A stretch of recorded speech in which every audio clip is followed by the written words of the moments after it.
t-shirt ya juu, baki na hiyo t-shirt nyingine ya ndani. Hivyo ndo nilikuwa naendelea. Siku moja ndio niamini ni ukweli. Hiyo siku imekuwa ni noma sana kwa maisha yangu, ile siwezi sahau. Watu wawili walipigwa na tulikuwa tumeendea 16 million huko Westlands. Tuliendea 16 million na ni mchana kama saizi. Hiyo siku tulikuwa watu wa 10. Watu wote wa 10, mtu amebeba ile 16 million. Tulipigwa watu wangapi? Walipigwa watu wa 6 mpaka mwenye amebeba pesa. Tulidefeat watu wangapi? Watu wa 4. Na sasa nishakuwa sasa ule mimi ni mbaya. Sasa mimi ndio Kenya 1. Wale watu wale sili wale wanasema Gaundo Kenya 1. Ni kweli Sebastian. Mimi hata sikujua timu za kamni tu ati Sebastian ama Kenya 1. Sababu nilikuja nikakuwa hata wale walinifundisha mpaka wao wenyewe wananiogopa. Kienda na mtu anaanguka. Vile huyo mtu alikuja, nilikimbia hapo Westlands. Tumepigana. Na friends code walikuja na Peugeot 4. Vile mimi nilikimbia kwa hiyo kona, nikatoa ile nguo moja ile ya juu. Nilirudi mpaka pale. Na niko na marafiki zangu ndio hao wameanguka. Hata mimi mwenyewe sikuamini. Nilikaa hivi mimi mwenyewe nilistuka na nikapita, na ujue sasa niko nayo ndio hii. Niko nayo na sasa hata siogopi kitu yoyote. Ndio ule ameangushwa pale ule mwingine. Na nikakaa nikaangalia vizuri ndio hawa. Na nikatembea, sikujua hata mahali naenda. Nilienda tu vizuri na nikapanda matatu na nikarudi. What's up my people, welcome back again to Karen Online TV. Guys, thank you for your support. Keep supporting, keep subscribing guys, na mshare. Leo tuko na mgeni wetu, atatuintroduce, atatuambia jina, then atuambie amezaliwa wapi, ametoka wapi, then atatutake through his story. Habari yako? Nzuri sana. Majina naitwa John Amos Koli. Nimezaliwa Pumwani. Nimesoma ni Pumwani Primary. Na tumezaliwa watoto 4. Vijana 3 na msichana 1. Na mimi nimekuwa makanga. Na vile nilianza nikiwa makanga, nikakuja nikakuwa na marafiki wangu. Na vile marafiki wangu nilikuwa nakutana nao pia tunaongea nao. Wale nilikuwa nawabeba pia walikuwa ni ndio watu wanafanya shughuli sawa, kani introduce. Nikakuja vile wale introduce. Okay, Kolo, before uende ukue makanga, unaweza tuelezea ulisoma mpaka class ngapi? Ama ulisoma mpaka wapi? Mimi nilisoma mpaka form 1. Na vile nilisoma form 1, mzee wangu anafanya kazi KCC Maziwa. Kazi kaisha, na ndio alikuwa breadwinner. Mamangu pia hakuwa anafanya chochote, alikuwa tu ni ndio anachunga nyumba. Yaani tuseme ameolewa, anategemea mzee. Na sasa vile kazi iliisha ya mzee, shida zikakuwa zinaendelea pale kwa nyumba. Alafu sana vile najuana na watu au marafiki zangu, wakarudi wakanionyesha vile naweza kuwa natafuta kitu, yani pesa. Sasa masomo yangu ilikuja ikapunguka. Kwa 4 ule mkubwa ndo alienda, hata afadhali alienda mbele kidogo kuniliko. Ndio yeye vile sasa mambo yake iliisha, mimi ndo nilibaki sasa siwezi fanya kitu yoyote. Hawa dogo wangu wote, kuna ule alifika class 6 na kuna ule alibaki akikuwa class 5. Sasa shida zikakuwa zinaendelea sana, na vile shida zilikuwa zinaendelea sana, ndio na hao marafiki zangu wakaniambia niaje naweza kufanyisha hivi shughuli moja, hata uweze kufanya shughuli unasaidia watu wako, ama vile tuna jukumzee sasa na kitu. Tulikuwa tunaishi nyumba kubwa, sasa tumerudi mpaka sasa tunalala wapi? Kwa single room. Kwa single room tuko watu 6, mimi, babangu na mamangu, nao sistangu na mabrada zangu wengine. Sana mimi nikaona jamaa amenipeleka kwa nini tafute pesa. Ile wakati ninakuwa natafuta pesa nakuja, mamangu saizi wanaomba, anajaribu kuweka ministry yake jumzea na kitu. Ile nyumba kukula ni shida, kulala pia ni shida. Kila mtu, bradhangu huo mkubwa pia naye akaamua vile anaweza fanya, akakuwa yeye ni pocket, lakini sasa zake hatuoni. Babangu ananitambua sasa, naye sikuona ile maneno ati naweza sema si ati nilikuwa napenda vile niliingililia, ni vile pia uko na marafiki. Ndio maana ukikuwa na marafiki wengi pia mambo inakuwa pia ni mingi, na zile shida pia zile umepitia inabidi kutoka pale nyumbani. Sasa nikaingia mara ya kwanza vile mimi niliingia kupiga shughuli. Hii shughuli nilikuwa mara ya kwanza mimi ni muoga, na vile nilikuwa muoga nikaambia ukikuwa unaogopa hata utakufa. Jaribu kukuwa na ile motisha, yani pia unakuwa na roho ngumu. Pia watu ndio urudi uchukue kitu kwa mtu kwake kwa nyumba. Ila kuoga pia ni ngumu. Unaweza kuta mtu mwingine pia labda amejiami kwa nyumba na huwezi jua. Sasa nikakuwa wacha tu juu ya familia yangu nifanye shughuli kama hii. Endelea, tukachukua pesa vizuri, sikuona kuna shida yoyote. Ikiendelea, siku ya pili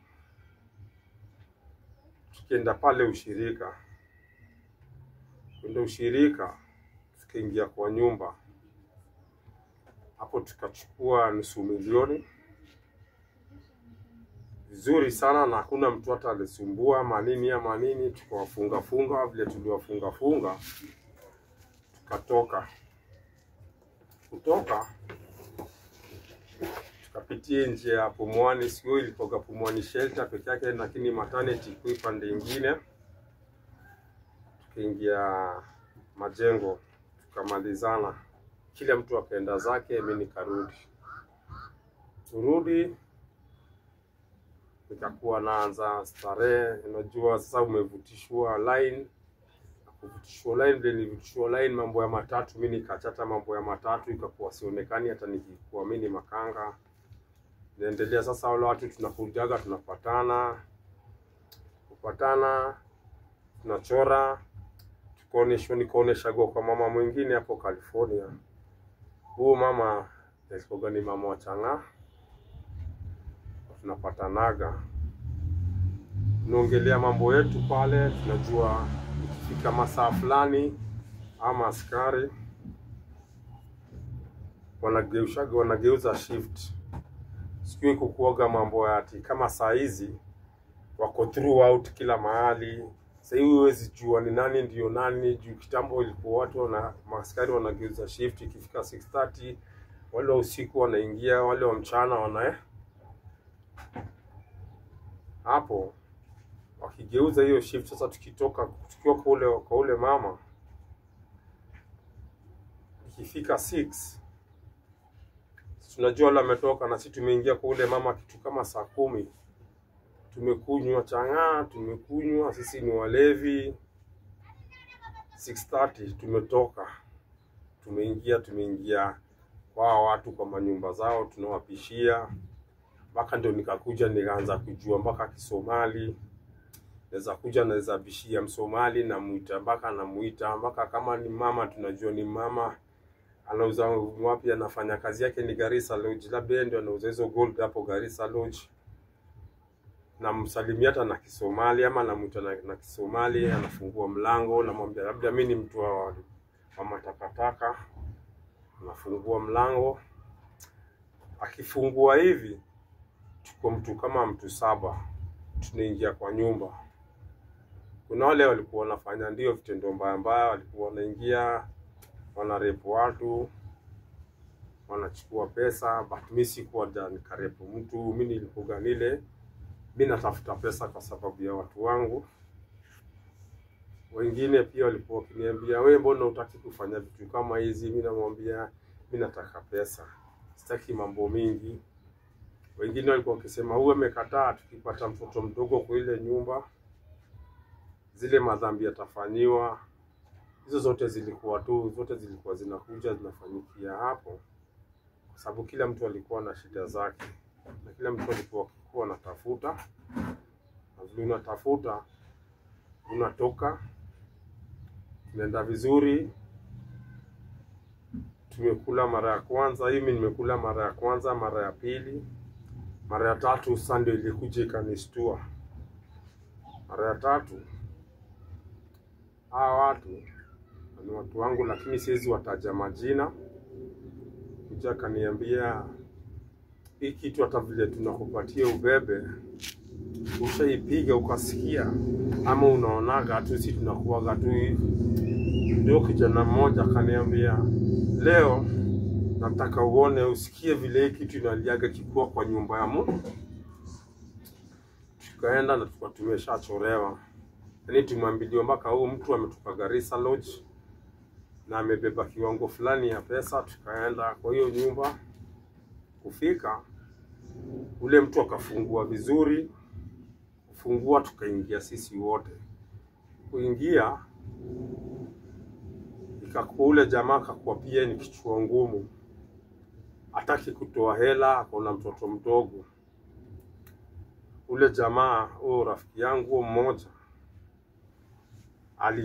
sisi wote tumetoa, akatoa akapiga huo mtu. Ndio mara yangu ya kwanza kusikia mlio imelia vizuri. Sasa mpaka mimi mwenyewe nikasikia masikio imelia. Sisikii kitu, lakini sasa inaona ni kama naota. Sijisikia kitu kama hiyo. Na sijisikia niko ndio nabeba. Juu alikuwa akiniambia wewe beba hii. Sikio ndio nimesikia mlio ya kwanza. Kutoka mimi mwenyewe hata nilikuwa na shindo vile, hata natembea mguu hazina nguvu. Ile kujikaza juu nionyeshe yenyewe nilikuwa nataka kufanya nini? Nataka pesa. Huyo mtu alipigwa kwa nini? Alipigwa mguu, ipande nyingine katoke huko. Mimi mwenyewe damu hapo kidogo. Bibi yake akasema pesa ziko mahali fulani, kumbe wamechimba kwa nyumba. Pesa zimechimbiwa wapi? Hako ndio kasefu kao wameweka kwa kitanda, maligu ya kitanda ndio hii. Kumbe imesimetiwa, kila kitu iko hapo. Alafu kitanda kama hapa kwa hii kiti, hii ndio mali pesa zimechimbiwa wapi. Kwa hivi alitoa 1800 kwa iko hapo. Chua mwana mzee amepigwa, mama ilipitia sime mali pesa iko. Pesa tukachukua, tukaenda. Kumbe vile tulikuwa tunatoka tu hivi,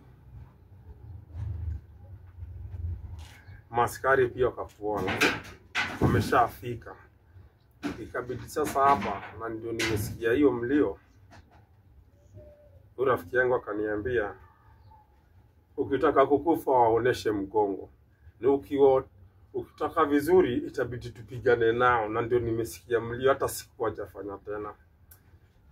Ikabidi tu mimi na pull, lakini sana napiga mimi, hata sijui hata napiga nani, hata sijui ni kunaendaje. Hawa napigana, tunajaribu kutoroka huku.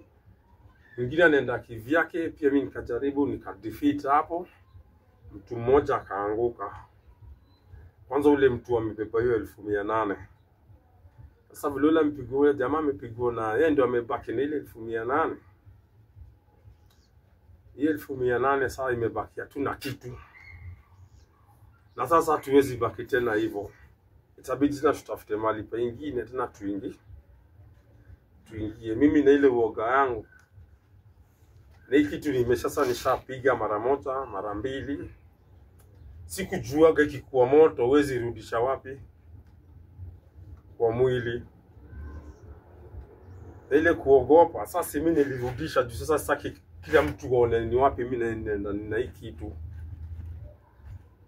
Kaendaga ile nilirudisha ikanichoma, sasa ile biti nimeitoa. Nikatembea nayo kutoka huko, tunafuatana kila mtu si ameenda, ule ameangushwa. Yaani ule ashauliwa. Ule aliuliwa. Tukarudi tu, base tu ilikuwa tu pale pale tu. Hiyo kiwanja hiyo ya pale majengo hapo Goda. Tena inabidi tena turudi tukachasako kwenda huko juu kumekuwa ni kumoto sana. Ndio kulikuwa ni kumoto, tukaingia hapa sasa mali mimi nimezaliwa. Hapa Josta hapa nyuma ni Mtarakwa. Juu ndio ilikuwa area yangu. Mali tulikuwa pia tunakaa na boys wengine pia marafiki zangu. Hao marafiki zangu pia walikuwa sasa washaanza kuja wananiogopa. Na vile walikuwa wanakuja wananiogopa. Nikaendelea. The more tunaendelea wengine wanaanguka. Ndio nikaingia kwa mganga fulani. Best yangu mwingine akaniambia hizi vitu haufai kuwa unaenda ukiwa hivyo. Nikamuuliza vitu gani, akaniambia hata mimi unaniona vile mimi niko hivi, hata mimi nimechanjwa. Ndio maana unaona mimi kila siku mimi nakuoga mimi na defeat. Sinaga mambo mingi ati naweza fanyaje? Ati naweza shikwa. Mimi naweza taka hivi nasalimiana na maskari na hakuna hata kitu anaweza nifanya. Nikamuuliza kwa nini? Akaniambiaje, unataka nikuoneshe? Nikamwambia ni sawa. Tuende. Na vile nikamwambia uko sure na hizi vitu? Zile vitu unaniambia, akaniambia kule mimi siwezi kudanganya. Na mimi ile kitu nafanyaga wewe mwenyewe, hata mwenyewe unaweza stuka. Yenye akanitolea nguo. Nikuone yenyewe jamaa ampigwa mawembe kwa mwili, nini unaona saa. Nikasema tu sawa basi acha tuende. Juu pia mimi sitaki hizi mambo vile nimeona ule ameuliwa, au mwingine ameuliwa. Mimi nifanyaje? Acha nijaribu tu nione vile kunaweza Mimi nikaenda. Ule mganga akaniambiaje, una pesa? Nikamwambia nina pesa. Mimi nataka kitu fulani. Hii kitu fulani inakuwaga hivi. Ananiambia unajua washosho walikuwa nakujaga hapa kwangu mpaka na rasta. Nikastuka. Juu nilikuwa na siagandi wale wakubwa sana. Hii Kenya yetu. Kitu mimi nilifanya. Ananiambia ni hesabie 30,000. Mimi sikubishana. Nikamwambia tu nitaka 30. Nikampa zile hela zake, nikampa pesa zake. Akaniambia mimi unajua hizi pesa kwanza naziweka mali nazizika. Nikashindwa nazikaje pesa na ameniitisha. Kama vile akaniambia hivyo, akaniambia usishinde ukiuliza. Akatoa kitabu fulani hapo na kabol kingine kanakaa kama mayai. Akaniambia aje akakabol kazungushe kwa hiyo meza. Akashika kazungusha. Akaniambia kameenda direction gani? Akaanza kusoma hizo vitu zake, akasoma. Akaniambia mbona mali imeenda? Jua sasa wewe ni mtu wangu. ukienda mali utakuwa unaenda, ile kitu utakuwa ukipata nakuja nampatia kama kota hiyo pesa. Tuseme kama nimechukua kama 200 namletea kama 50. Ikienda kama ndapiga 1,000,000 namletea hata ngiriso 2. Endelea hivyo namleteaga. Akuja the more endelea nikigraduate na yeye akaniambia ukitoka sasa nataka ukuwe unafanya hivi. Ukuwe unavaa t-shirt ngapi? 2. Hizi dawa za juu zikiisha, kama kutakuwa na shida sana, kikuwa ni noma, yani ile ni noma sana, unafanyaje? Mali tu utakuwa unaona kona hivi, fika kwa hiyo kona, toa hiyo t-shirt ya juu, baki na hiyo t-shirt nyingine ya ndani. Hivyo hivyo ndo nilikuwa naendelea. Siku moja ndo niamini ni ukweli, hiyo siku imekuwa ni noma sana kwa maisha yangu, ile siwezi sahau. Watu 2 walipigwa na tulikuwa tumeendea 16 million huko Westlands. Tuliendea 16 million na ni mchana kama saizi. Hiyo siku tulikuwa watu 10. Watu wote 10, mtu amebeba ile 16 million. Tulipigwa watu wangapi? Walipigwa watu 6 mpaka mwenye amebeba pesa. Tulidefeat watu wangapi? Watu 4. Na sasa nishakuwa sasa ule mimi ni mbaya. Sasa mimi ndio Kenya 1. Wale watu wale sili wale wanasema gaundo Kenya 1. Ni kweli Sebastian. Mimi hata sikujua timinda za kamni tu ati Sebastian ama Kenya 1. Sababu nilikuja nikakuwa hata wale walinifundisha mpaka wao wenyewe wananiogopa. Kienda na mtu anaanguka.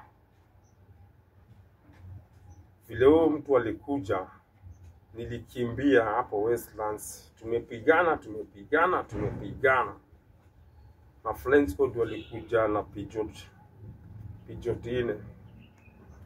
Vile mimi nilikimbia kwa hiyo kona, nikatoa ile nguo moja ile ya juu. Nilirudi mpaka pale. Na niko na marafiki zangu ndio hao wameanguka. Hata mimi mwenyewe sikuamini. Nilikaa hivi mimi mwenyewe nilistuka na nikapita, na ujue sasa niko nayo ndio hii. Niko nayo na sasa hata siogopi kitu yoyote. Ndo ule ameangushwa pale ule mwingine. Na nikakaa nikaangalia vizuri ndio hawa. Na nikatembea, sikujua hata mali naenda. Nilienda tu vizuri na nikapanda matatu na nikarudi.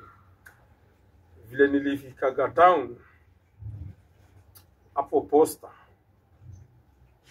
kuna duka ingine ilikuwa hapo ya soda, iko duka tu hapo.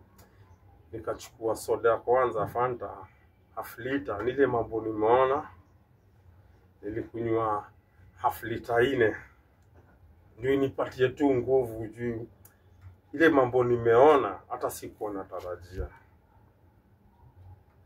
Nikakunywa soda zangu 4, nikarudi nikaingia number 9, nikanileta hapa garage. Nileta hapa garage, nikashuka nikaingia mtaa yangu hapo, naweza kuambia Mtarakwa hapa Josta hapa nyu. Nikarudi nikakaa na watu wangu hapo ama vijana wajua hata mali nimetoka, lakini hata akili haifanye. Ile mambo nimeshaona huko. Na niuliza mbona unakaa hivi, nikawaambia tu mimi niko tu sawa. Ile kitu mimi naweza uko sawa, uko sawa, lakini huonekani kama uko sawa. Nikatoka nikaingia. Sasa unajua sasa ni vile sasa nishaanza kupata chapa niko na mahali hapo Mtarakwa tu kuna nyumba inaitwa Chakims. Nilikuwa na ka single room hapo. Sasa nilienda tu nikiingia kwa hiyo single room. Nikakaa, nikalala, hata sikuamka hiyo siku, sikuamka siku ya pili. Naulizana, sasa bibi ya wale wa jamaa, kuna mmoja alikuwa ananijua vizuri, ananiuliza bwanangu yuko wapi na mnatoka gana. Sasa singeweza kumuelezea mali bwanake yuko. Jumi nimeona mpaka bwanake vile yuko, asingemuelezea ati bwanako ameuliwa. Nilimwambia tu anakuja. Yule mwingine kwa anaanza sasa kutafuta mali huyu jamaa yuko mali huyo pia nakuja, bwanangu naendaga na bwanangu, na bwanangu mimi sijamuona, wewe mbona huko? Nikamwambia tu mimi tulikuwa nao, lakini kila mtu alienda kivyake, mimi sijui mali walia. Ukakasi ndio karudi akakuja akajua bwanake alikufa. Akaniambia je, singekuja tu niambia tu bwanangu alishauliwa. Nikamwambia hata mimi mwenyewe hata mimi nastuka, kwa sababu mimi vile tuliachana mimi sijui hata vile mimi nilikuja mpaka wapi, mpaka huko. Kaniambia kule si niambia tu. Nikamwambia tu fanya hivi, kama kwa moto ni sawa, mimi naweza fanya hivi. Ile kitu kidogo nilikuwa nayo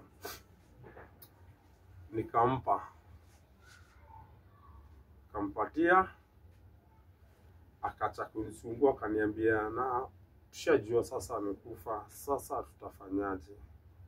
Nikamwambia mimi tutasaidiana, lakini mimi siwezi kuja hata wapi. Unaenda pale unaambiwa, unasikia tu unaulizia, unaambiwaje pia mafluence code wanakuja wapi kwa hiyo mazishi hiyo matanga hapo. So unajiwezi enda tena pale. Mimi nikakuwa anazikwa wapi, anazikwa mahali fulani. Ni sasa siwezi enda. Niendeni wewe ukitaka kitu yoyote madam, mimi ndakuwa nakusaidia. Akaenda kazika huo jamaa kwanza ndio yeye ndo alinifundishaga juu yeye ndo alipoga, yeye ndio mnoma na yeye ndo alinifanya mpaka nipige mara ya kwanza. Ule tu alipiga ule mzee pale juu ile 1800. Huyo jamaa bibi yake akakuja akakuwa ni rafiki yangu tena sana. Saki kwa na shida ananikujia. Juu jamaa alikuwa amemwacha huyo mwanamke na mtoto mdogo. Na vile alikuwa amemwacha na mtoto mdogo pia mahitaji inakuwa pia ni mingi. Na sasa ile huruma nilikuwa nao, naona huyu mtoto pia ni mdogo. Sasa ile kitu nilifanyaga namsaidia, kumbe pia yule madam sasa pia amekuwa sasa ameona mimi pia ni kama bwanake.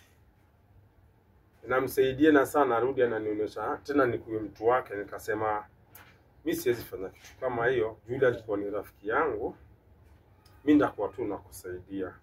Naenda napiga shughuli, akikuwa na kitu nampatia. Kakuwa tunaendelea tu. Ndio nikarudi tena tukapatana na watu wengine sasa. Ikakuwa tena tunaform tena group nyingine. Hii group tukikuja kuform wanaambia huyo ndo Kenya One. Sasa unajua kila mtu akiangalia hivi anasema Kenya One na vile anakaa tu mpole hivi. Kwa nini watu husema? Mimi nikasema ukikaa na mimi vizuri, mimi sina maneno na wewe. Lakini ukikuwa tutende ufanye hivi na hivi, ni sawa, hiyo ni shauri yako. Jaribu. Sasa ndio nikapatanaga mara ya kwanza. Nikapatanaga sasa na hao sasa wazee au nasikiaga hao mafluence wote. Vile wale nishikaga mara ya kwanza, mimi sikujuaga kupimwa kilo ni nini. Mimi nilisikia tu nasikia naambiwa tukapime huyu jamaa kilo. Sasa mimi nashindwa naenda kuniekelea kwa ratili wanipime kilo, na vile mimi ni kwa sababu atanipima kilo aje. Kumbe kupimwa kilo ni kwenda kunyoroshwa. Sasa ile kutaka kwenda kupimwa kilo, sikuwa na maneno. Twendeni nimunipime fika hapo. Sasa ndio nilikuja tukazoeana. Kwenda pale wakaniulizaje, uliza tupatie 1200. Nikamwambia naweza wapatia juu hizo mimi nishakuwa mimi mnoma na sina shida, tuna pesa niko nazo. Tukazoeana nikawapatia zile 1200.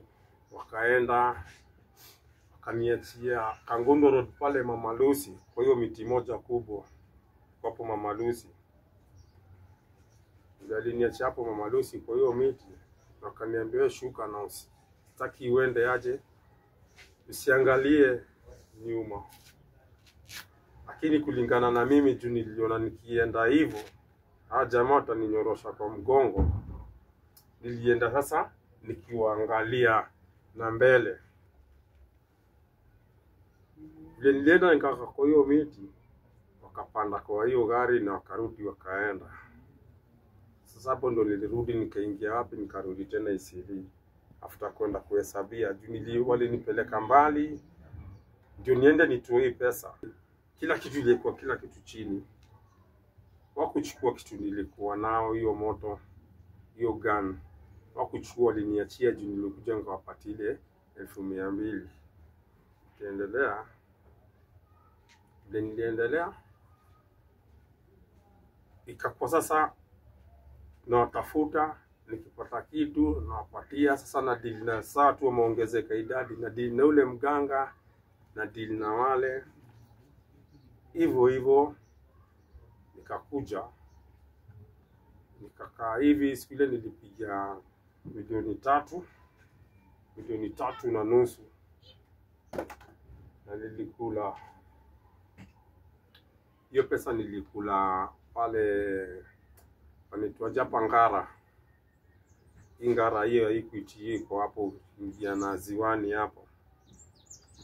Kwa mimi sasa nimeanza kujipanga juu pia wale wengine walikuwa tukagawana.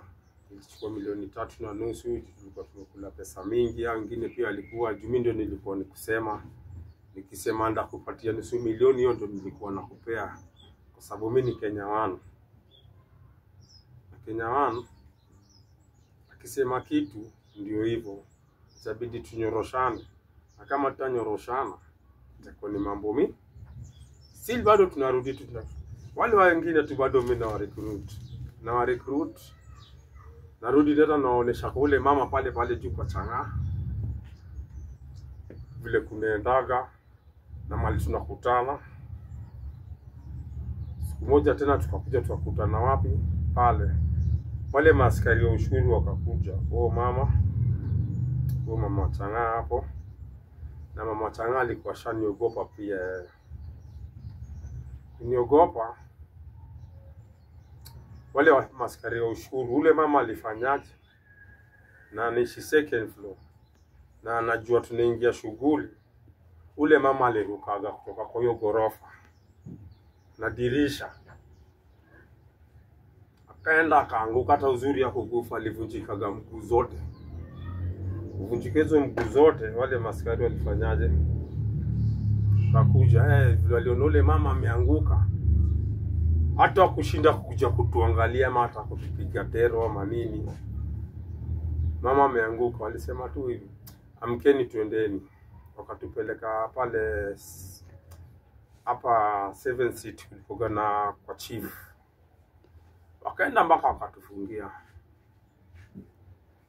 Ule ako on, mimi niko on. Kwanza niko na 2, ule mwingine ako na 2, huyo mwingine ako na 1.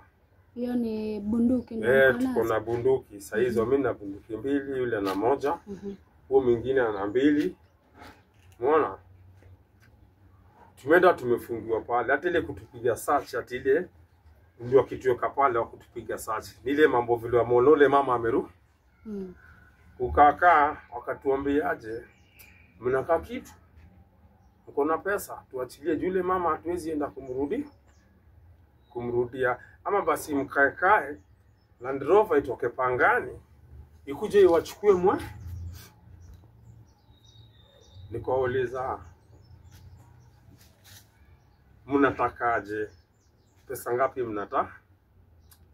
Akatuambia tu, akaniambiaje, sisi tunataka tu 1500. Sasa nikasema 1500 hata si mimi nilitoa. Niliambia best yangu wa mwingine wapatie 1500, tutaenda tutarikava mbele. Yes kutishe ile tu tunaenda kutoa ile anapatia na pesa. Ndio ile Land Rover imekuja, si tukekwa tena kando wapatia pesa. wakatuachilia tukaenda. Kwenda ndio sasa tukaenda wapi? Kuja hapo Ramada, hapo mali sasa watu hapo Ramada. Hapo Ramada kaando watu wa mashisha. Watu utumizi mashisha au maoria wanashikishia hapo. Na wako wengi. Kila mtu analala chini. Kila mtu analala chini. Tukachukua kila kitu hapo. Vile tulichukua kila kitu. Na pesa, kiangalia hivi mkono, unatoa mpaka pete. Kitu kwa mtu hapo.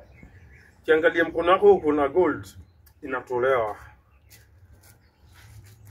Kienda hapo tena next. Jumi ndio Kenya One sasa nimerecruit watu hao wengine. Hapo ndo nikalilisha bado. Tulipata watu wengine pia ni vichwa ngumu hapo. Hapo ndo nilipiga. Nikapiga hapo juu, nikapiga mabati. Sasa si hawa jamaa wote kila mtu amesikia meli hapo ndani, kila mtu akala. Tukachukua. Kienda hivyo mpaka St. Teresa's huko Maisa. Juu nilikuwa nimechukua maboys pia huko chini huko Maisa hapo Mathare. Hapo tu Maisa hapo center. Ile nilichukua vijana. Sasa tukakuwa hizo vitu tunaweza hata tugawanie huko. Lakini tunazunguka tu hizi yote hivyo. Nakuja sasa watu wale huko chini mimi ndio nimewajulisha nao na wengine huko juu. Tukiendelea unaenda huwa anapigwa. Tukakuja hapo high-rise hapa hii race ikiwa mpya. Kuna mali fulani hiyo hoteli ilikuwa ni famous sana. Ilikuwa jamani Tagoraja. Sasa na ilikuwa inaelekea kitu kama 5 asubuhi. Hii 5 asubuhi. Mpaka ule mtu alikuwa na washajiko hapo. Tuliingia gawa naye mpaka ndani. Pia hao tukawakula. Tukawalalisha. Tukachukua kila kitu. Hapo kuna kitu tulikuwa tukuwafunga. Tuliwaambia tu mkipiga kelele hatutaongea na nyinyi mara mbili. Ni kurudi. Sasa unajua hata jiko inawaka tu huko nje tukiwa sasa tumefika high-rise. Hii high-rise ilikuwa na juni mpya ilikuwa kuna hii high-rise mzee na kuna hii high-rise mpya. Sasa imekaviwa na mabati lakini watchman ndio anafungulia watu gate. Tuliingia tukalalisha huyo watchman. Sasa ule mtu wote anaingia. Anataka kufunguliwa gate. Sisi ndio tunafungua ile gate. Tufungua hiyo gate na gari yako lala hapo tunakukula. Nakula tulifanya scene kama about 1 hour na kitu. Tumezunguka Isili mzima mpaka huko. Kuna siaga ushirika.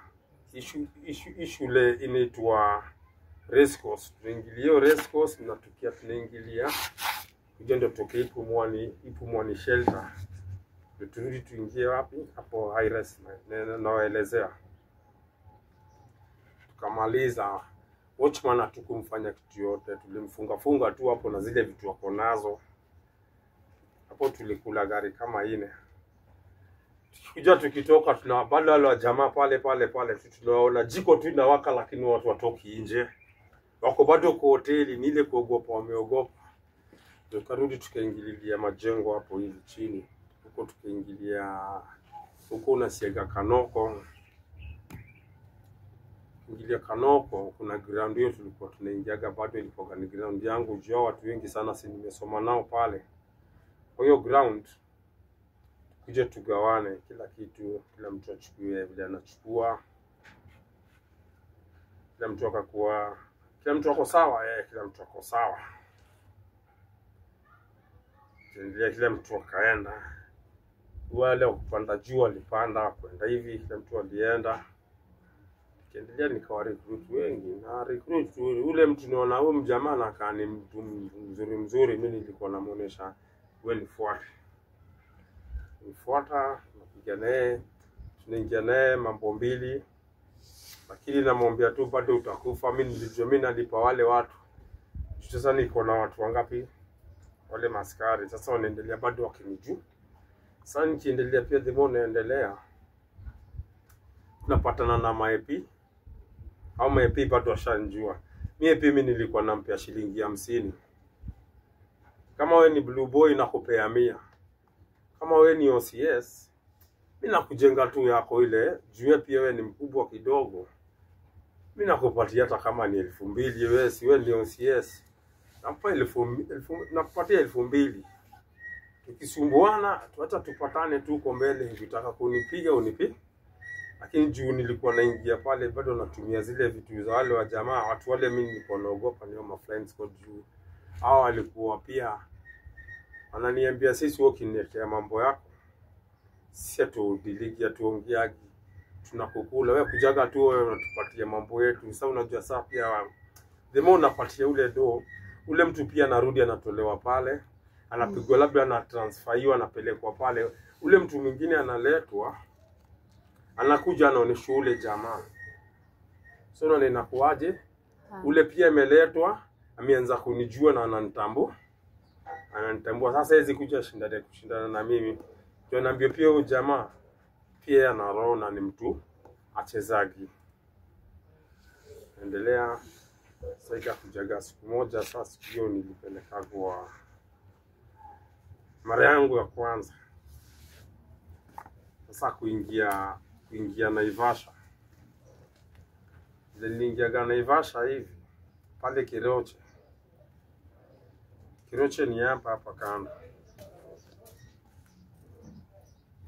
Unaona? Niliingia hapo Kiroche kando. Mambo ikaendelea kubadilika tu.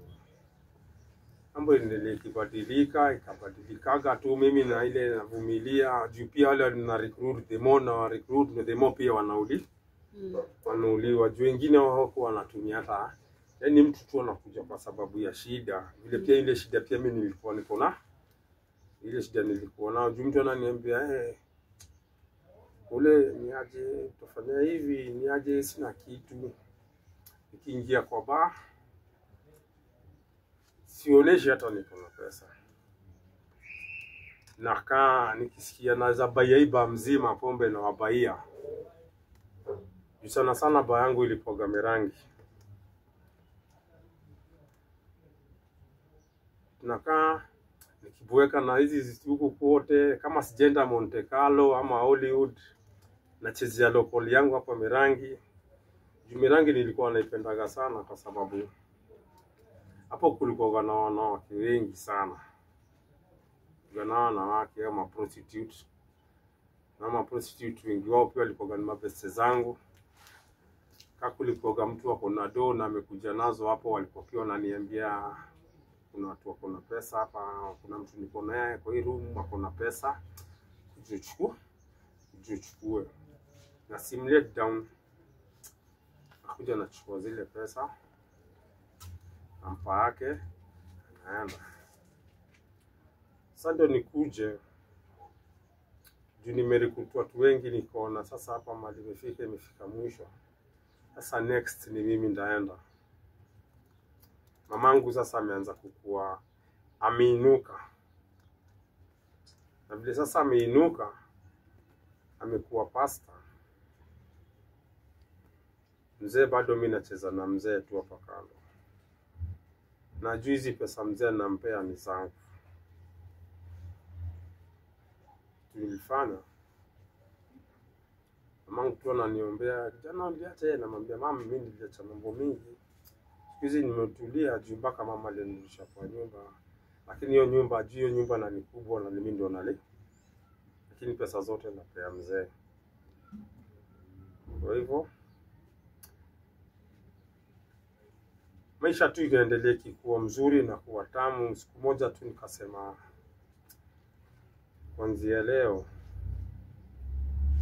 sitarudi. Na sitarudi, na nikaambia mamangu sasa kabisa niache hii shughuli.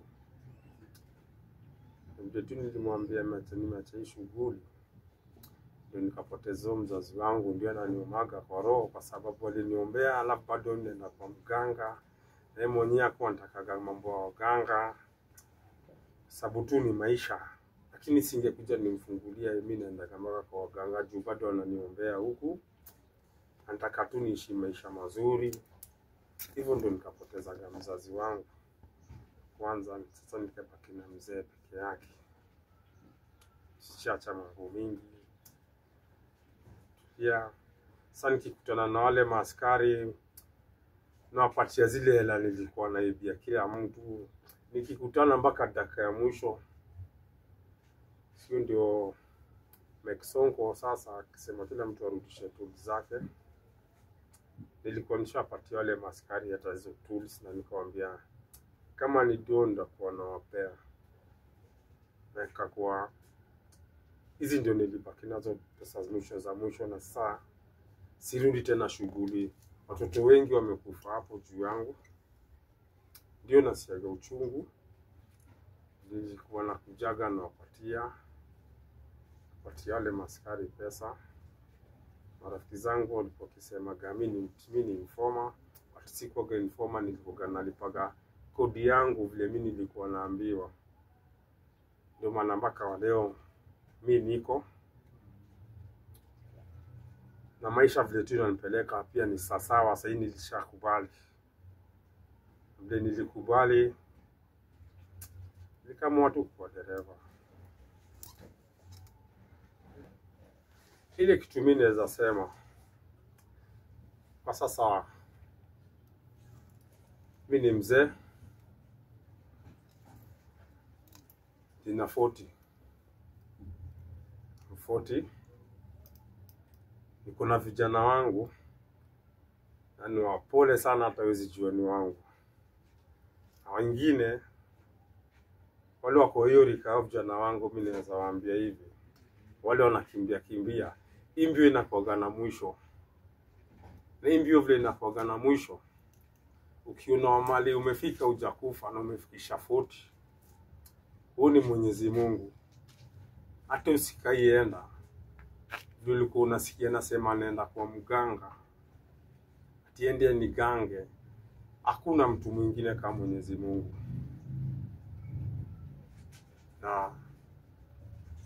Na waomba vijana wadogo,